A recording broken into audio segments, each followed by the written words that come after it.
You're listening to Shift, Human First Financial Guidance with Ross Marino.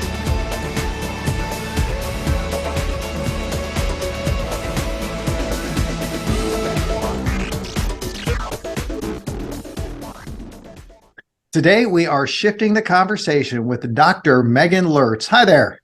Hello. Good to see you again. Thanks for being here. How about you take 15 seconds and introduce yourself? Okay, so yes, I am Meghaan, and I do a lot of things, I guess, in financial planning and this world of financial psychology. I am the Senior Research Associate for the KITSIS platform, and I'm a professor of practice / lecturer / other type of professor at different universities. I teach at Columbia University, Kansas State University, and I teach a little bit at Maryland, and soon to be teaching a class or two at the American College on the financial psychology stuff. So yeah, stay pretty busy, I suppose. You are definitely pretty busy. We were just chatting about a study you just finished for the KITSIS platform. Really cool insights from that. Can you share a little bit about what you did and what you learned? Yeah, so Dan Inveen and myself and Michael just finished up the process. We call it our process studies, so like that we call it how financial planners do financial planning. And we ask all kinds of stuff about how many meetings they have, how big are their teams, who's doing this, how many hours does this take, you know, the different technologies and things like that you might use or employ for those meetings. And one of the things that I sort of found most striking, that I was really kind of surprised to find, was that we were looking at different size advisors teams and looking at how then the time that the advisor spends and the way that they spend their time, would that change? Because a lot of people, I myself had thought, okay, yeah, I'm hiring someone to remove some of this time that I'm spending, to be able to go do other things. I feel like I'm hiring somebody to create some efficiencies so that I can go do X. But in reality, we really didn't see that. We sort of found that, advisors were sort of spending the same amount of time, about 20 hours a week, doing advisor work, regardless of how many advisors were in their practice. And so then it, just got me thinking about, so, if what you were wanting to do was change your work, like maybe you were wanting to take more vacation or not work on Fridays or something like that, that may not really be what's happening just because you hired someone, which I think is probably kind of shocking to think about. But then, then that just comes back around to, well, if hiring someone doesn't do it, what then would? And there's been a number of people on Michael's podcast recently, a woman named Libby, now her last name just went out of my brain, but she talks about what she does, all these different sort of techniques for thinking about managing your week and creating the perfect week. And that's been a way for her to actually change the time that she spends in client meetings, different than just hiring people that would hopefully do this or that, which we're kind of seeing doesn't necessarily work. So I don't know why I found that so profound. Because we think about that too within the therapy space. You wouldn't, as a therapist, I can't imagine. I mean, maybe there are some super, super extroverted therapists, maybe like yourself, Ross, that, they could literally spend all day, every day, because they get so much energy from talking to people that they could do more meetings in a day. But most therapists don't usually have more than, 2 or 3 clients a day. So, in a 5-day week, we're talking 15 people, because you run out of emotional energy, to be able to do what you do. And I think that advisors also, run out of that emotional energy in many of the ways that they show up, so deeply and empathically for their clients. And so instead of thinking about,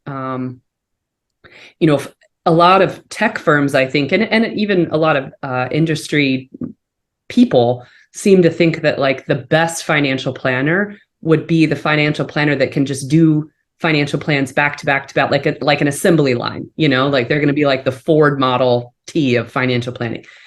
And because our job is a human job, as much as it is a knowledge job, there's a limit. There's a limit to how much knowledge work a person can do in a day. And there's a limit to kind of like how much emotional work we can do in a day. And advisors are doing both.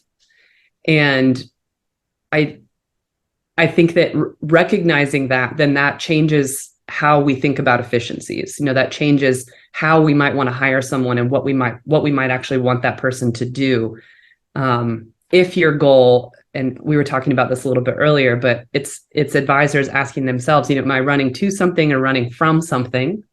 The same way that we would ask that for our clients, when they're thinking about retirement. Well, are you hating your job? And so you're running from your job and you're willing to do anything to get out of this job?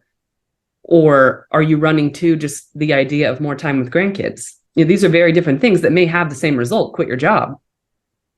But, why we're doing some of that psychology underneath why it's happening is the more interesting part and the more dynamic part. So I think just it's a process study, again, about how financial planners are like running their business and stuff, but it has so many further reaching, the ripple out effect of what that means in the time that we spend with our clients and how we feel at the end of the day and how we recharge and what we need to do that. It's really interesting to think about your typical financial planner where we may be hiring other advisors and we have this mentality. We often say on this end from the conference end is advisors are most interested in growing their practice and managing their practice. And those are two common drivers. So if I think of managing the practice, I always want to buy capacity. I always want to build capacity, whether it's organizational capacity or organizational competence that allows me to do more. But there's always going to be a why behind the capacity. And maybe we're guilty of assuming this is the why behind the capacity. So they can take Fridays off, they can golf more, they can have more leisure time, they can leave the office early. Maybe we're making these assumptions, but buying capacity is probably way more dynamic than we thought. Mm-hmm. Yeah, I think so. And how then, if it's not just hiring another financial planner that's going to make you any more efficient, but then being more mindful about, I suppose, what we intend for that person to do and how we intend for that to change what we're doing.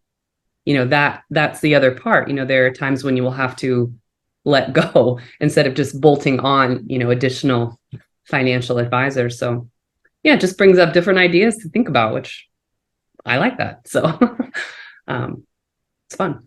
Yeah, one of the cool parts about learning and reading research is I finally come to the place in life, I think, where I realize that nothing is as simple as I think it is at first.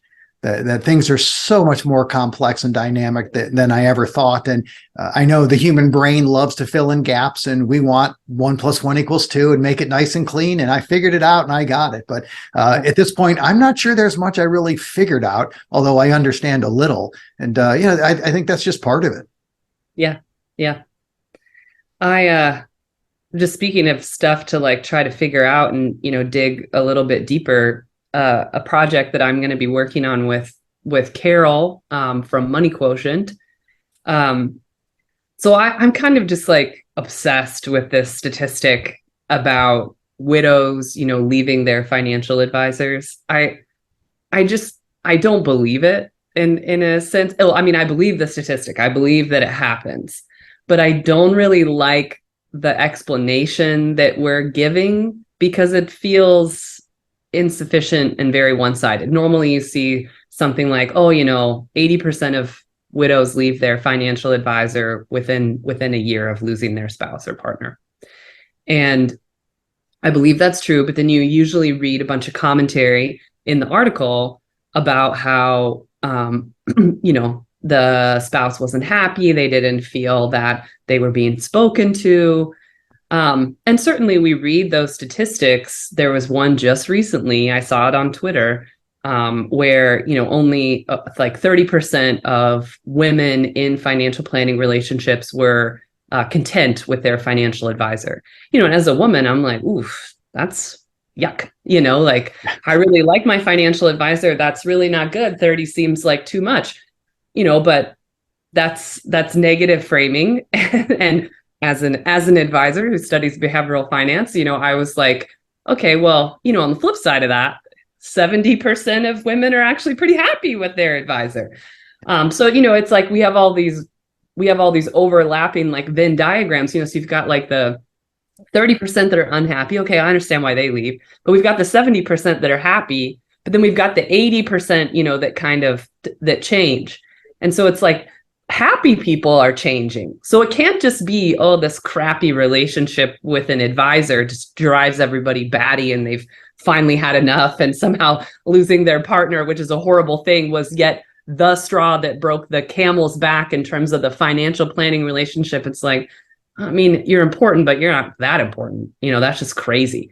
And so I just think that there's more to it. And there's a lot of research in therapy and psychology that show, that the widow typically, changes friend groups, which we don't typically think of people's friends as terrible. And then one day they wake up and they're like, oh, these friends are terrible. Now that my partner is gone, I recognize their terribleness, and now I need a new group of friends. Like, that's not what they're thinking. They were couples, and now they're a single person. And not that you wouldn't be friends with them, but you do, like couples do, they have like board game night. And if you're just like the third wheel or something, that feels uncomfortable. So they change friend groups, they change hobbies, they change social behaviors. And nobody looks at that statistic and says, oh, these are just terrible things that they were doing. But we do look at advisors and say, oh, you were just terrible advisors. And so I hate this, because I don't think it makes a lot of sense, or I think it's very one-sided. And so anyway, Carol's got some cool data. And so we're going to investigate that a little bit further about, just the idea of having a shift. It's kind of what we're talking about today. And just having this sort of major transition in your life. I don't know that it's necessarily about bad relationships and good relationships. It's, as a financial advisor, I think the thing we should care about more is this idea of how to be there during that transition. There will be unhappy clients that leave. That makes sense. There could be happy clients that leave, but I think there could be fewer happy clients that leave if we were better at understanding how our clients are shifting, how our clients are changing, how to stay on top of that. And that's, again, it's not a bad, I take the responsibility of that as an educator within financial planning and financial therapy. That's not what I taught my students. I didn't teach my students that. So I can't expect them to know. So I definitely take the responsibility of that more than I would place it on advisors alone. But certainly now that we know things like that, and hopefully doing some research with Carol, shed some more light on that and actually figure that out. Can we bring down that 80% number? Or is there another way, another perspective that will allow us to understand really what's going on in that relationship dynamic that we haven't really understood before? So, yeah, that's it. That's interesting work. I'm looking forward to hearing that. And again, it goes back to, it isn't always as simple as it appears when you look at the statistic. And I'm sure there's plenty of truth in that, but there's also, as you mentioned, it's just part of transitions. There's an ending, there's a new beginning, and people are moving on and they see things differently. I know I've experienced it as an advisor of people that have moved on that I really thought we had a good relationship with. And it just seems to come out of the blue that they need to move on and go somewhere else. And of course, you analyze and think, okay, what could I have done differently? Was I connected enough? And it truly may not have been me. It may have been just that person needed to move into someplace new. Well, we're going to have a lot of those topics at the conference coming up. You're going to be at Shift. You've brought in and helped bring in some speakers from the academic side. How about you talk a little bit about the conference? Well, again, I'm really just excited to be around everybody that's going to be there. And yes, myself, Ed Combs, Dr. Cherry Preston, and Dr. Sarah Acevedo will be kind of working together almost like in teams of two, thinking about different ways, sort of the same client, the same situation, but then two different ways. Maybe you could think of it as sort of like financial psychology light and financial psychology slight deeper, in terms of how you might work with this client going through this thing. Because that's the deal. I was actually just talking to my students last night at Kansas State University talking about financial therapy and what financial therapy is, and are all financial planners going to be financial therapists and stuff like that. And my biggest thing is that we all want to be good communicators. We want to be good communicators because we care about our clients, and we want our clients to be good communicators with us. And there's absolutely zero reason why therapists and psychologists should have the market on best communication. And they are great at that. We can learn so many things from them. But there's, more than one way to do it. There's more than one conversation to have, that depending on sort of where you are on that spectrum, like if you're more I define oftentimes the difference between me and another person who's going to be at your conference, I believe, Dr. Meghaan McCoy. She is a marriage and family therapist. Dr. McCoy and I both teach at Kansas State. And I think probably we joke, but I think the students kind of think it's real that I'm the mean Meghan and she's the nice Meghan. Because she's gotten all this communication training where she's so empathic and just so lovely to be around and so kind, and you really feel that. And then you talk to me, who's less trained than Dr. McCoy, and I'm like, okay, I don't care about the fact that your dog ate your homework. Where she'd be like, oh, tell me more about that. So it just like the difference between the two, we can both be with clients, but we're going to be with clients in a deeper way, or she may be in a deeper way than me, but either way, both of us are showing up with strong communication skills. And so hopefully at this conference, at the conference, not even hopefully is what we're going to do. We'll be juxtaposing these sort of slightly different approaches to the same client or client issue, and sort of giving a light version and a slightly deeper version of two different ways to approach that hopefully people will come out feeling like, oh yeah, this one feels more comfortable right now, but I could work towards this one eventually if I'm into that, like maybe you're not, and that's okay too.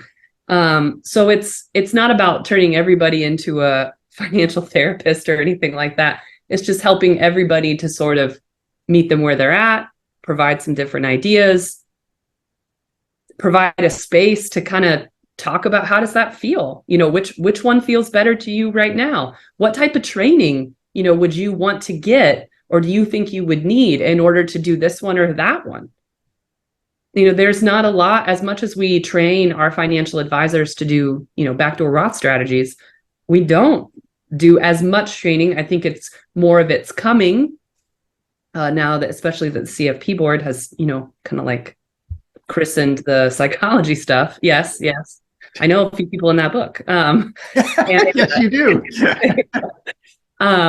Now that, that they've pushed for more of that, I think that's great. I think a lot of financial planners inherently knew that, they knew that to be a good financial planner, or to be an efficient financial planner, and just to be a person, like you needed to do some of these psychology things. But now that those are a little bit more front and center, I do think we'll have more opportunities like the Shift Conference, or financial therapy, or money quotient, or the sudden money people, or the life planning people. Like, it would be amazing if more advisors, were not only aware of different options that are out there shaping wealth, they also have a great training program. So there's lots of things that are out there to help advisors do this at varying levels and degrees, and just trying to understand how much of it you want to do, and what training is available for you to do that. I think that's exciting, and a lot of that will be coalescing at the Shift Conference, which is cool.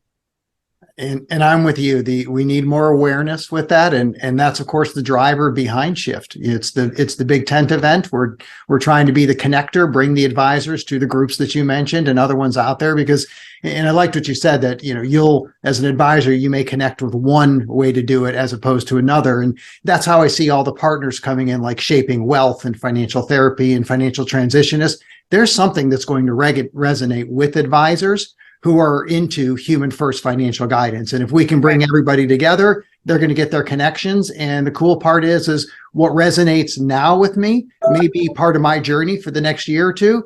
And then I'm going to add on to that 3 or 4 years from now. And if we can keep everybody together, I think it's going to be transformational. So thanks so much for being part of the conference. I love that you brought some of those people there. With what we're trying to do, we have to have an academic foundation to it. And I'm not the academic guy, and I'm an advisor, and that's okay. That's okay. There's a lot of academic-y people coming, so there is. So I'm glad we've got them in there. Looking forward to having you out at the event and meeting you in person. Dr. Meghaan Lurtz, thanks for being on the show.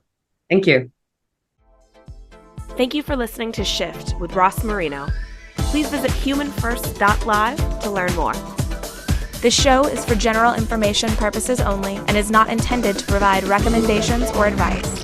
Speak with a legal, tax, or financial advisor before making any decisions. Past performance references are historical and do not guarantee future results.